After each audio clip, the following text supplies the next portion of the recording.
Il-valuri tas-solidarjetà u l-impenn lejn il-komunità reġgħu tqiegħdu fiċ-ċentru waqt logħba volleyball bejn il-membri parlamentari li saret fil-Mediterranean College of Sport f'Birkirkara bħala parti mill-attivitajiet ta' tħejjija l-BOV Volleyball Marathon b'risq id-Dar tal-Providenza. L-inizjattiva għandha lan tappoġġja l-ħidma tad-dar li sa mitwaqqif tagħha fl-1965 ilha toffri servizzi residenzjali personalizzati lil persuni b'diżabilità. Illum din tospita 115 ir-resident u tipprovdi wkoll servizzi regolari ta' rispajt lil familji biex persuni b'diżabilità jkunu jistgħu jkomplu jgħixu fl-ambjent tal-familja tagħhom. Father Martin Mikallef tkellem dwar il-valur ta' inizjattivi bħal dik mid-deputati parlamentari li mhux biss qajmu għarfien dwar il-ħidma tad-Dar tal-Providenza iżda wkoll isaħħu l-ispirtu favur kawża nobbli.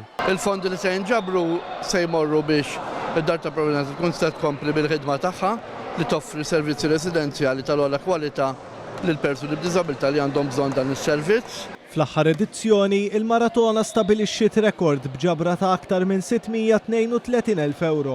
Dan ħeġġeġ lill-organizzaturi jimmiraw għal suċċess saħansitra akbar din is-sena. Id-direttur tekniku tal-BOV Volleyball Marathon ukoll ta' dettalji dwar l-avveniment annwali din is-sena bejn is-16 u 18 ta' Lulju fl-MFCC f'Taqali. Il-bidla fil-post se tagħmel il-maratona aktar aċċessibbli għal pubbliku filwaqt li toffri spazju akbar għal programm mifrux fuq 53 sija ta' volleyball bla waqfien, flimkien ma' divertiment u attivitajiet tal-familji kollha. Il-maratona tal-volleyball ħatibda nhar il-ħamis fis-6 ta' flaxija, l-opening ceremony. Ħanibqgħu għaddejjin non-stop sas-sib bil-lejl fil-11 ta' bil-lejl, ġifieri l-plejers mhumiex ħajjifqu jekkux bil-lejl, jekkux fil-ħodu, jekkux wara nofsinhar, il-plejers ħajkun għadhom għaddejjin.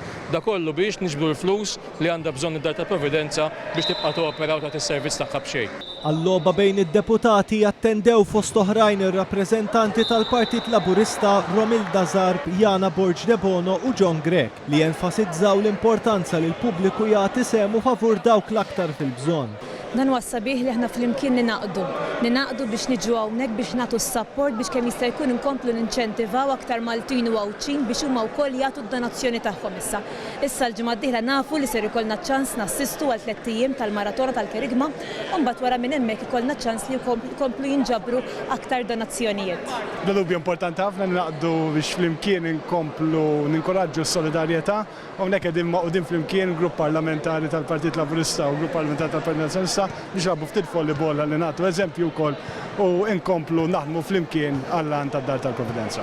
Dejjem sabiħ nuru laqda bejn il-membri parlamentari kemm tan Labour kemm tan Nazzjonalisti hawn mal-kawża ġusta ngħinu d-Dar tal-Providenza kif nhar il-ħamis kulħadd inħeġġeġ il-poplu Malti u Awċi li jkompli jgħin il-dawn in-nies. L-organizzaturi appellaw lil pubbliku biex iżur il-BOV Volleyball Marathon jew isegwi x-xandiri diretti inkluż fuq One filwaqt li jagħti d-donazzjoni tiegħu biex din il-kawża tkompli tagħmel differenza fil-ħajja ta' tant persuni u l-familji tagħhom.